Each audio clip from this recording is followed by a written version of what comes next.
Okay, hello there, students. Nice to see you, senior students. Here we go. What I'm going to sort of do today is I'm going to sort of finish the complete the story of Napoleon once and for all. I'm going to call this Importance of Napoleon. I'm going to show you a bunch of pictures today, tell you exactly what happened to him, but really sort of finish it up so we can proceed. You're going to have a quiz, obviously. I'm going to make some notations about what your quiz will be like. I'll make some discussion about what your quiz is going to be like today, and then we will have a Q&A session on Friday before you take the quiz. So we'll have a live Zoom on Friday before you take the quiz, then you'll take the quiz afterwards, and that'll be it for Friday. And then we'll get into Hitler next week. I'm going to assign your textbook assignment next week. Okay? All right, here we go. Let's get on with this story, the importance of Napoleon. Well, and I'm going to come back here in just a moment to what happened to him. Well, let's do two pictures right off the bat. How about this one? I showed you this the other day. Ooh, my goodness, that's very blurry. Okay, this is the Battle of Waterloo. All right, and I hope you remember all this. You can see the Highland squares right here. The men of the Highlands and the men of Scotland. Here's the French cavalry, led by Ney, Michel Ney, N-E-Y. He was one of the greatest generals of Napoleon. You can see the British had several squares while they were there, and you know this is a brutal loss for Napoleon, obviously. And I'll just tell you, he was recaptured. Okay, and then I'll get on with that. So let's go previous a little bit more. I bet you can guess what this is a picture of. Okay, obviously a lot of white. Very white. This is what I would call this one. And by the way, you know, once we all get back together, I'm going to give you your own hard copies of these things. This is the Napoleon Retreats from Moscow painting, famous painting. And here you see sort of what Napoleon is, and you can see, remember the numbers I gave you. 600,000 French troops went in, 93,000 made it out. Yes, the Battle of Borodino was one of the major battles along the way, but really what got him was hit-and-run tactics by the Russians, and really most of the men starved or froze to death. All right? Now, maybe you're catching something in this picture that you might find very interesting. The artist here is implying, take a look at this picture very carefully, the artist is implying something, that Napoleon is actually cursed. And the reason why the French are losing, have lost, and this is this great disaster of 1812. Waterloo, by the way, Waterloo is 1815, okay? This is 1812. This artist is implying that Napoleon is cursed. Do you see it? Do you see it? Take a look very carefully. Oh, take a look. What the heck is that? Well, I hope you recognize that. That, ladies and gentlemen, is the Egyptian Sphinx. And so what is remember what I told you a couple days ago, what is the implication? The implication is because allegedly French troops shot the nose off of the Sphinx, who represented a god, who represented one of the pharaohs, who of course the Egyptians saw as God, that therefore Napoleon was in the long run cursed, and it's the Sphinx and the Egyptian god who have cursed them in this way. So these artists added that little sneaky thing up there in the clouds. And of course I made the point that it really wasn't Napoleon's troops who did that. It was the troops of Muhammad long before, way back in the 600s. Way back in the 600s AD. Okay, so now let's go through a couple things here. I'm going to make 3 main points about this, and then make 3 main points about the importance of Napoleon, and then another sort of point along the way. Okay, so here's one of the first things I would say that you should always remember. Write this down. You need a blank piece of paper. How's that sound? Okay? He's a paradox. Okay, what is a paradox? A paradox is a contradiction. This guy is the epitome of contradictions. Man, this guy fits the bill on these contradictions all over the place. And let's do the obvious one. All right? He loved the French Revolution. And why wouldn't he? When he was a young person from Corsica, the Corsicans generally hated the French. When he's a young person and he's sent to Paris as a student, those upper estate kids probably didn't give him any mercy. All right, so he loved the revolution because it turned things upside down. Look, remember the estates of France. The only way you could become a member of the clergy, a priest, is if you were from the nobility and the aristocracy. The only way you could become an officer in the military in France was if you came from the nobility or the aristocracy. The point here is that what did he do things? He did things based on merit. All right, he was good. Let's be honest with each other. The guy was good. He was really good at war. He was a brilliant military tactician. Right? I'm not trying to make a value judgment on whether that's good or bad, but the fact of the matter is Napoleon was good, and he rose to levels because of that. I would sort of say one of the things that I probably don't do a good job of in this discussion of Napoleon is how important the Napoleonic Code was. This is a rule, a set of laws that frankly France still, and other parts of Europe, still have, it's still based on, and by all accounts, Napoleon literally hand wrote the vast majority of these laws. And what you really need to know about it is the critical element is that this ideas of privilege based on birth were eliminated in the Napoleonic Code. But, okay, and here's my point about why he's a paradox, why he's a contradiction. If you think about him, what does he do? He says he loves the revolution, which gets rid of a king, but how does he rule? He has himself named emperor. Now, you know, and here's probably the most famous painting of him from the day. He probably posed for this numerous times for this painting. You kind of see he's sort of like trying to imitate the Roman emperors of the Roman Empire time period with the sort of crown of laurel leaves, even though they're made out of gold. The staff that he carries, he's got another crown behind him. These long flowing, this is Emperor Napoleon of the epitome, right? I mean, he looks like he's trying to be a king, doesn't he? So that is very much a contradiction. There's no doubt he reorganizes the society of France very quickly. Why is he able to do that? Well, the power is centralized, I would say. The power is centralized in him. So, is this the concept of democracy and republic and people having a say? Not really. This is a guy who has, just like a king, the power is centralized in him. A couple of different things I would just add. Did you know that he started a very serious spy network in France? This is, this is something that goes against individual freedom and liberties of regular folks. Did you know that he really repressed freedom of speech? At the time of the sort of the high point of the revolution, there were apparently 70 newspapers just in Paris alone. That's free speech at its best. However, by 1814, when he is captured the first time, there's only 4 papers. What has he done to all of those things? He's eliminated them. All right, point number 2 of this paradox, the concept of paradox. All right, here we go. Wherever he conquered, he implemented the Napoleonic Code. He took the laws of France that he wrote and implemented them in places like Prussia and Central Europe and Italy and even in Spain. Okay? And look, you would have to say that these laws were beneficial to the common person. To the regular person, these laws were, and I would argue this, they were good. But what does this tell us about how does this contradictory? He inspired people in the places he conquered to fight against the French. All right? He's very divisive. All right?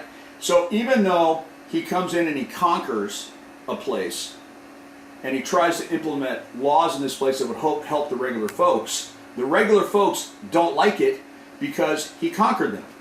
All right? So what does this what does this engender? What does this create? This creates a feeling of nationalism and patriotism in those conquered territories, conquered countries. And the point being is, here's the contradiction: the very people who would have benefited, the exact people who would have benefited from Napoleonic rule, were willing to fight against Napoleonic rule.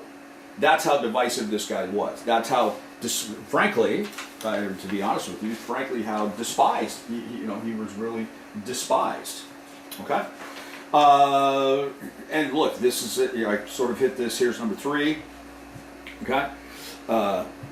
Number 3. This is another example. I sort of mentioned this. Look, he grew up hating France. He hated the French. Hated them. He hated those kids at the school. France had conquered Corsica. He's treated poorly by his schoolmates in his youth. And hard to blame him, to be honest with you. This discussion of Corsica, this split his own family, because his father was, shall we say, a Corsican aristocrat, which a French aristocrat would say, big deal, you're still in the third estate because you're not French. But the father still believed that France was a good place, where most people in Corsica did not feel that way. It split up his own family, divided his own family.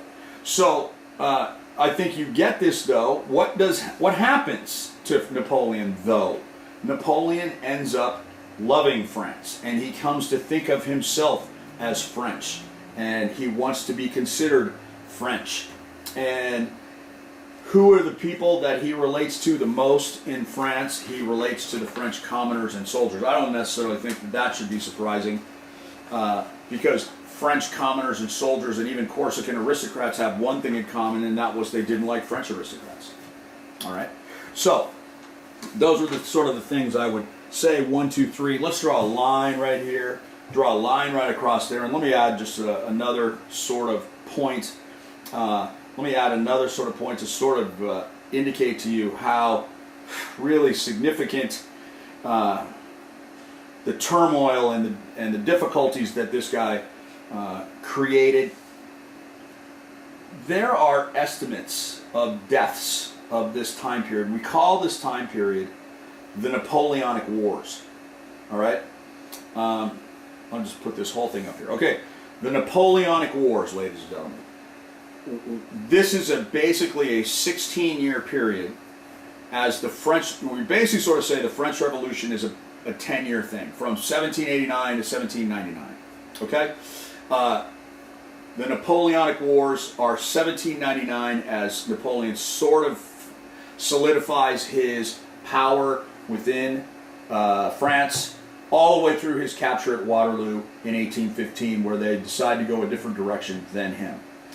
There are estimates that roughly the amount of people killed during this time period, this 16-year time period, are pretty high. There are millions of people killed. You can see the numbers right there. Okay, so you may say, okay, well, yeah, lots of people died, Mr. O'Brien. That's what happens. Okay, well, my point sort of is you should keep in mind that these are big numbers. And my point I'm getting at is this is all before mechanized transport. So I have sort of argued that they're still trying to fight sort of ancient warfare tactics, and what does ancient warfare really revolve around? Ancient warfare revolves around hand-to-hand combat, cavalry charges against infantry or other cavalries, all right, and really marching. Well, that's and I kind of talked about that when I did the map the other day, right? The march, these French troops. Here's the map. Look at the map we did the other day. All right, Paris, basically, to Moscow. Guys walked all the way there and walked all the way back. All right. Therefore, the time in between battles is greater. The time where men are getting killed and people around are getting killed is longer. But then you still look at the total number; it's quite quite remarkable, I would say. So now let's just sort of do this, just for FYI, just for argument's sake. How good was he? He was good. He was very good. By some estimates, you could make the argument, okay, what's your one-loss record? Well, you know, that's what we base sports on, right? What's your one-loss record? 54-9. Now, look, this is sort of, to me, I mean, it's interesting numbers, okay? What does this sort of say? Well, number one, here's a man that's at war and interested in war his entire life. There is death about him all the time. But something is driving guys like this to war, to warfare, to a life of war, to a life of this kind of thing their entire life. There's no attempt, okay, the Continental System is an attempt to keep the peace.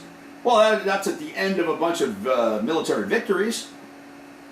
And anything that is lost militarily, well, what do you have to go do? You have to go regain it. All right? So here's a man whose life revolves around war. All right? What else does this sort of say? Well, this sort of says to me, he was darn good, as I commented just a moment ago. Okay? All right, now let's finish the story. What happened to him? What the heck happened to him? We can kind of go back to this and not necessarily have too much to say here, but let's go back and just sort of, this is sort of fun to do. If you take a look at this picture, here of course is Emperor Napoleon, and I think I showed you this picture the other day. Okay? This is defeated Napoleon. So he has been recaptured, all right? We've been, you know, he marched out of Russia, and, you know, he's out of there in 1813. He loses a decisive battle in 1814, and he's captured. Remember what I said, all right? This was number 35 and 36 right there. 35, 36, 37, okay? He is recaptured. Excuse me, he's captured and he's sent to this small island off the southern coast of France. He spends about a year there, but he escapes. In 1815, he marches what is called the March to Paris. He rules for another 100 days, and then we have the loss at Waterloo. Okay? We have the loss at Waterloo, where he is recaptured. And the British, he is put into British hands, and he is sent, and I'll show you a little map here. He is sent to a tiny island controlled by the British in the southern hemisphere.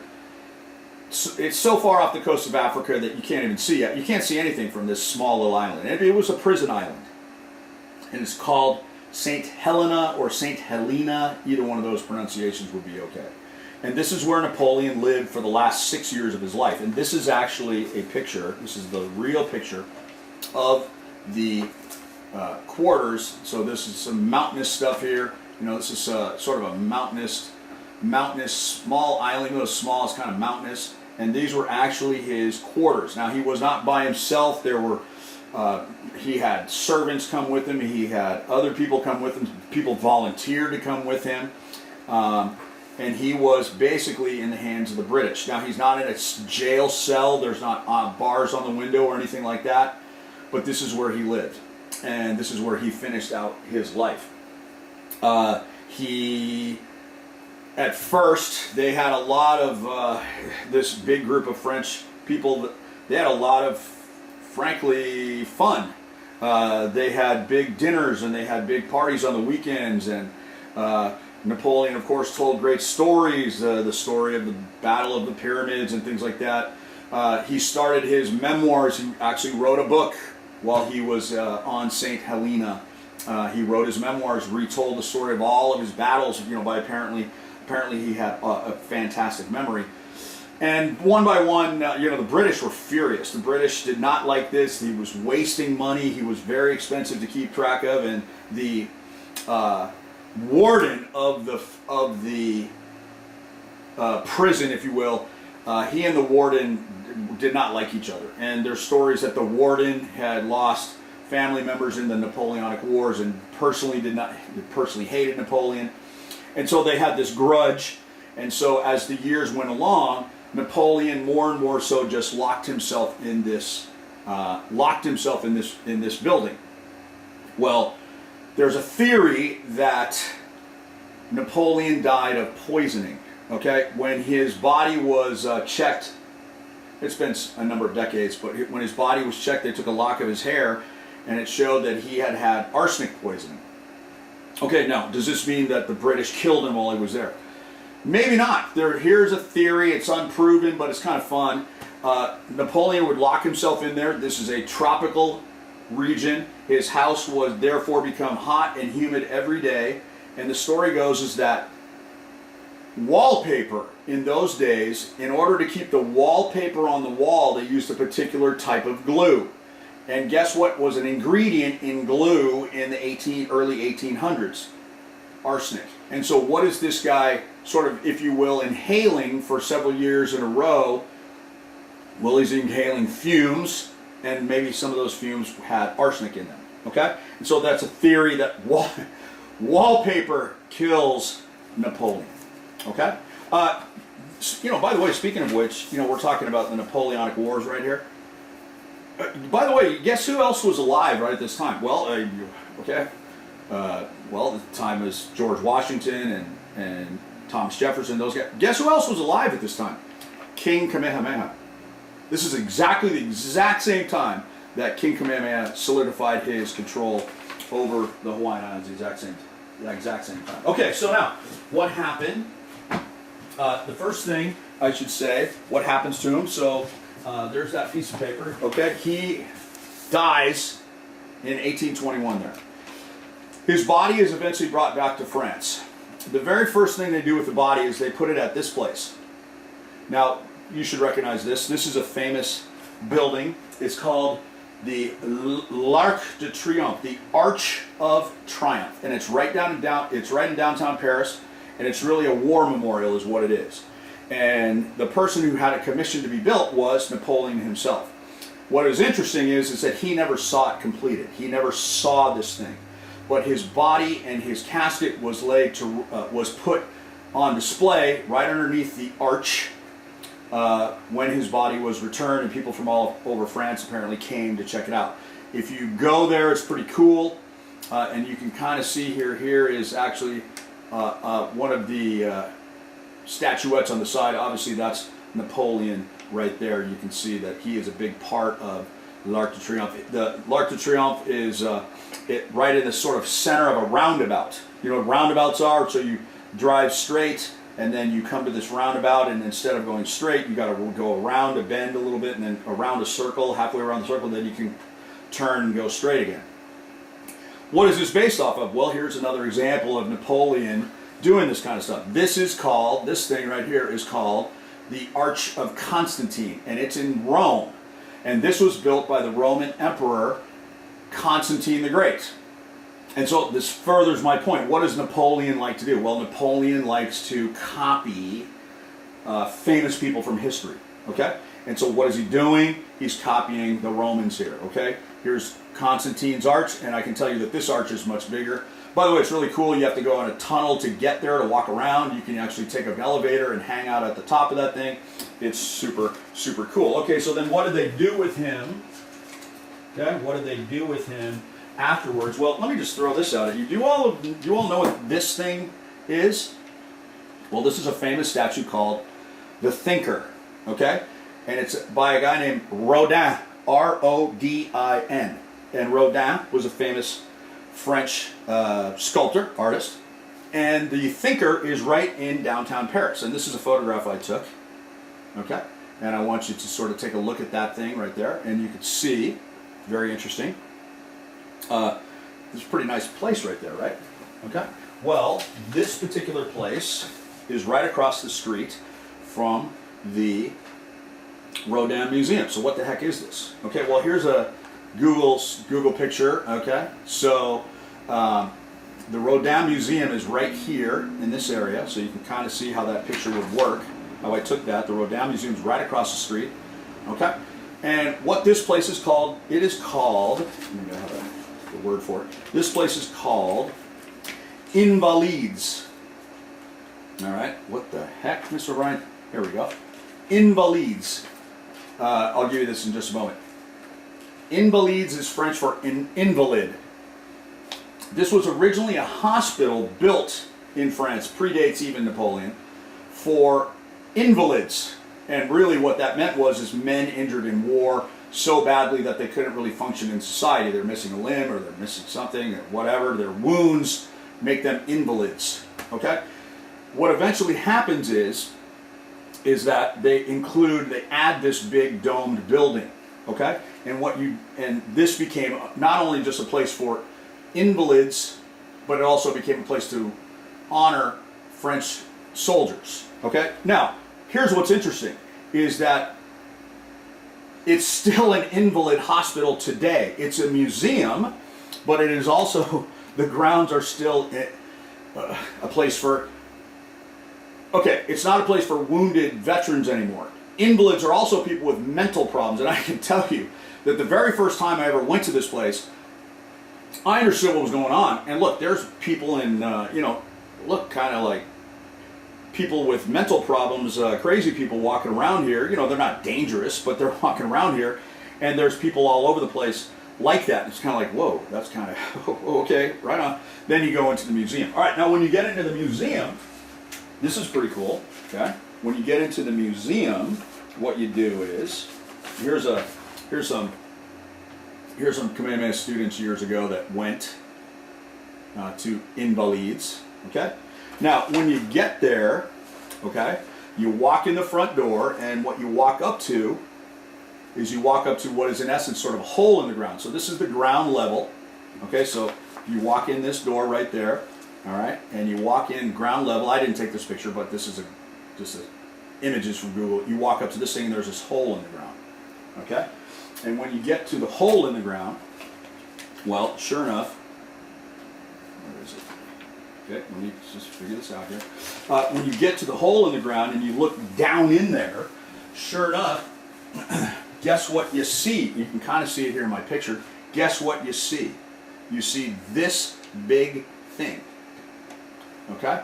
Now here you can see up here at the top, here's the ground level where you're up, and you look down. This is a casket. And you can see this thing is massive. Here's a couple of people standing by the side. Well, guess whose casket this is?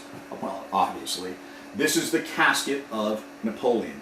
And this is the central feature of this museum, this war museum. There are several other guys buried there. Their caskets are there, if you will. But this, of course, is the main one. This is actually 11, it's huge, by the way. And by the way, I've been right down here and you can walk around. It's actually really, really cool place. And there's 11 boxes in there.